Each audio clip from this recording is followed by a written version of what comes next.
జై శ్రీరామ్, జై వీర్ హనుమాన్. ఈరోజు హనుమంతుని విజయోత్సవ దిన శుభాకాంక్షలు. కొంతమంది ఈరోజు చిన్న హనుమాన్ జయంతిగా జరుపుకుంటూ ఉంటారు. మరికొంతమంది ఈ రోజున హనుమాన్ జయంతిగా జరుపుకుంటూ ఉంటారు. మరి దీని గురించి ఒక చిన్న కథ చెప్తాను.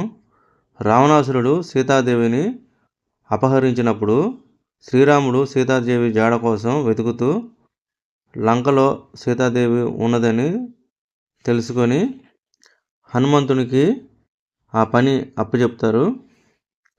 అప్పుడు హనుమంతుడు లంఘించుకొని సముద్రం దాటి లంకను దహనం చేసి సీతమ్మ వారిని కలిసి రాముల వారు ఇచ్చిన అంగుళికలమును అమ్మవారికి చూపి రాముల వారు మీకోసం వస్తున్నారు అని చెప్పి తిరిగి రాముల వారి దగ్గరకు వచ్చి ఈ అంతా వివరించడం జరిగింది.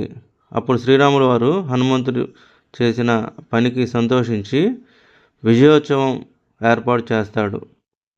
ఆ రోజే ఈరోజు కాబట్టి ఈరోజు హనుమాన్ విజయోత్సవ దినోత్సవంగా జరుపుకుంటూ ఉంటారు. ఈరోజు మనం కూడా హనుమంతుల వారు వారే ఏ కార్యక్రమం ప్రారంభించినా విజయం సాధించాలంటే హనుమంతుల వారిని స్మరించుకుంటూ ఉండాలి. ఆయన స్మరణ ఉంటే మనం ఏదైనా సాధించవచ్చు. ఈరోజు ఇంట్లో పూజ చేసుకోవాలి. అట్లానే తమలపాకులు పూజ చేస్తారు. ఆయన మెడలో కూడా గారెల దండ వేస్తారు. ఈరోజు గుడి దగ్గర పానకం ప్రసాదం పెట్టి అందరికీ పంచుతూ ఉంటారు.